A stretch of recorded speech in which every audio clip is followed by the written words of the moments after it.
Horror movies have to really stick the landing to last, whether that means coming in with a surprise twist or an explosive event or even a maddening cliffhanger. The final moments of any good thriller should bring together all the jump scares and eerie elements that have defined the rest of the movie. For these modern flicks, the third acts were so good that they'll easily stand the test of time. Let's take a look at the best horror movie endings of the century so far. And don't be scared, but there are huge spoilers ahead.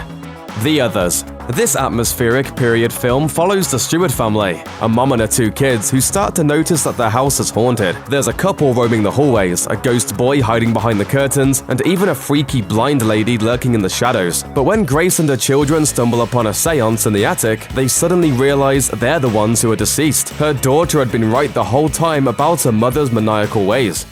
She won't stop! She won't stop until she kills us! As Grace remembers that she murdered her children and then herself after temporarily going insane, she realizes she's damned her whole family to an eternity inside their creaky mansion. It's a gut punch of a twist and also changes the entire film when you realize the so-called ghosts that have been scaring the Stewarts are actually living people who have moved into Grace's old home, and they're the ones being haunted. Saw.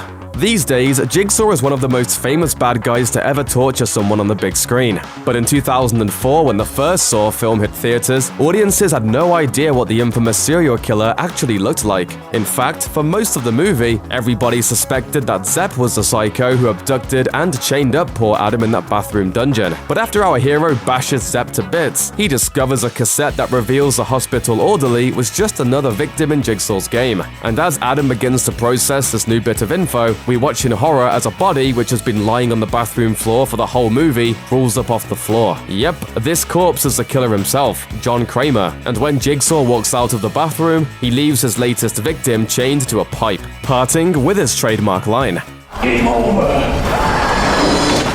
With a doozy like that, it's no wonder the movie has spawned 7 sequels and counting. The Mist. The ending of The Mist is so notorious that it really needs no introduction, but it's still pretty brilliant and terrible all the same. Director Frank Darabont took a major liberty with the Stephen King novella to end it the way he did, but even King had to compliment the decision, saying, "I loved it. It is the most shocking ending ever." The story surrounds a supermarket full of people who have been trapped inside by an otherworldly mist full of monsters, but they're not exactly safe from harm there either. As the threat outside continues to dwarf any escape options, religious zealotry begins to overtake some of the survivors, who threaten to sacrifice our hero David's son. So he and the others who reject the apocalyptic overtures make a break for it after an intense standoff in the checkout aisle. Unfortunately, they don't get far before they run out of gas, and faced with certain death by tentacled terrors, David executes his own son and friends with a pistol, but runs out of bullets before he can off himself too. Overcome with instant grief, he goes into the mist to accept his fate, but finds that the military has arrived to eradicate the beasts. If only David had waited just a few seconds, his son would have been okay, and we all could have been spared that emotional devastation. The Cabin in the Woods. Possibly the most meta-horror movie ever made, The Cabin in the Woods follows a bunch of college students who foolishly spend a weekend in a creepy forest. Naturally, their little getaway doesn't go as planned, and they quickly discover they're meant to be sacrifices in an elaborate ritual to please some angry ancient entities. With a family of undead rednecks hot on their trail, the 2 remaining survivors find themselves trapped in an underground bunker, surrounded by a bunch of goons with machine guns. Without any other choice, our heroes unleash an army of monsters, resulting in one of the wildest you won't believe it until you see it sequences in horror cinema. Pretty much every creature you can imagine shows up, ready to do some damage. We've got a knockoff of Pennywise, an imitation Pinhead, and masked murderers straight out of The Strangers. There's a merman, an enormous bat, and one unfriendly unicorn. By the time the zombies, ghosts, and werewolves are finished slaughtering everyone in sight, the walls are caked with blood, the earth is doomed, and audiences have had a gory good time. It Follows.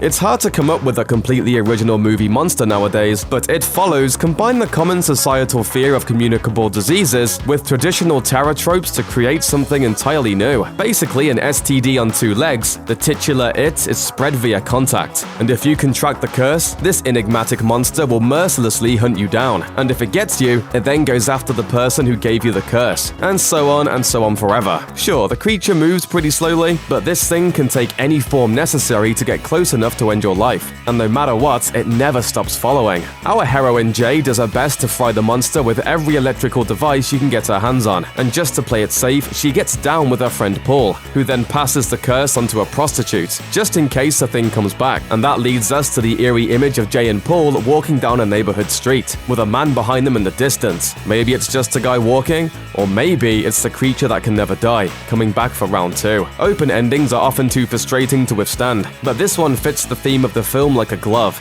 if you catch our drift.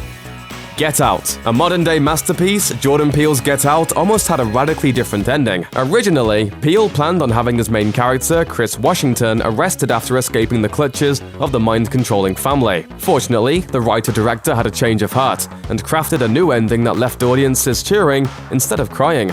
To set the scene, Chris has just narrowly avoided the lobotomy to end all lobotomies, and during his getaway, he dispatches every evil white person who steps into his path. This eventually ends with Chris standing above his psycho ex-girlfriend as she's bleeding out on a country road. Suddenly, flashing lights appear in the distance, and we assume the worst is about to happen. No.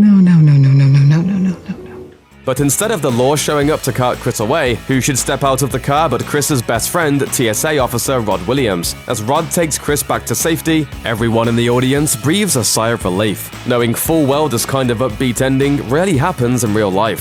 Thanks for watching. Click the looper icon to subscribe to our YouTube channel. Plus, check out all this cool stuff we know you'll love too.